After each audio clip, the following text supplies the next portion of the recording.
আপনারা দেখছেন সোহান নিউজ 24 দক্ষিণ দিনাজপুর অরুণব দত্তের রিপোর্ট। গত 8ই জুন রবিবার সন্ধ্যা 6টায় বালুরঘাট পৌরসভার সুবর্ণতট শোভাগড়ে একটি অনুষ্ঠানের মাধ্যমে কবি ও বাহ্যিক শিল্পী সুবীর চৌধুরীর পঞ্চম কাব্যগ্রন্থ তুত ফুলে রং প্রকাশিত হলো। উদ্বোধনে সঙ্গীত পরিবেশন করেন প্রান্তিক রায়। কাব্যগ্রন্থের মোড়ক উন্মোচন করেন বিশিষ্ট কবি, উপন্যাসিক, গল্পকার ও চিন্তিক বিনায়ক বন্দ্যোপাধ্যায়। গ্রন্থের সমালোচনা করেন বিহারের পাটনার পাটলিপুত্র বিশ্ববিদ্যালয়ের সহকারী অধ্যাপক ডক্টর অমর কুমার পাল। অনুষ্ঠানে সভাপতিত্ব করেন বঙ্গরত্ন বিশিষ্ট সমাজসেবী তাপস চক্রবর্তী। অনুষ্ঠানে বিশেষ অতিথির আসন অলঙ্কৃত করেন ডেপুটি পুলিশ সুপার সদর বিক্রম প্রসাদ, কলকাতা ব্রহ্মনগর দর্পণ প্রকাশনের প্রকাশক আশিস ঘোষ প্রমুখ। কবির কবিতা সুর ও কণ্ঠে আদর্শী গোস্বামী ও মালবী গোস্বামী, পাশাপাশি কবি এর কবিতা পাঠে প্রিয়াঙ্কা বিশ্বাস, সৌমেন সমাজদার, কৃষ্ণেন্দু সাহা।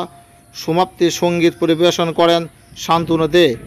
অনুষ্ঠানটি সুন্দরভাবে সঞ্চালনা করেন বিশিষ্ট বাহ্যিক ও শিল্পী ও পরিবেশবিদ তুহিন সুব্রমণ্ডল। আপনারা দেখতে পাচ্ছেন সেই ছবি সোহান নিউজ 24-এর পর্দায়। আপনার এলাকার যে কোনো খবর আমাদের পাঠাতে হোয়াটসঅ্যাপ করুন 7679671600 এই নাম্বারে। আসুন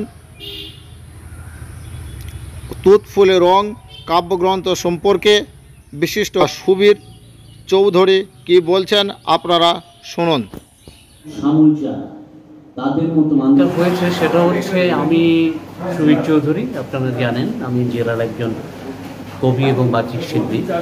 আজকে আমার পঞ্চম কাব্যগ্রন্থের মোড়ক উন্মোচন হলো। বালুরঘাটের এবং জেলার বিশিষ্ট জনেরা এই মোড়ক উন্মোচনে অংশ নেন এবং সাথে ছিলেন বিখ্যাত কবি, উপন্যাসিক, গল্পকার বাংলার বিনায়ক বন্দ্যোপাধ্যায়, ছিলেন বরানগর সাহিত্য দর্পণের আশিস ঘোষ।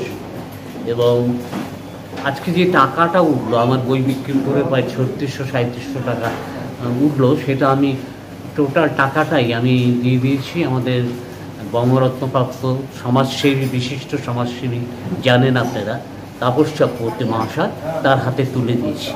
এবং এটা আমি বারবার করবার চেষ্টা করি, কেননা বই বিক্রি করে যেটুকু অর্থ ওঠে, এই ক্ষেত্রে আমার সন্তান, আমার পুত্রবধূ তারা সাহায্য করে বই ছাপানোর ক্ষেত্রে।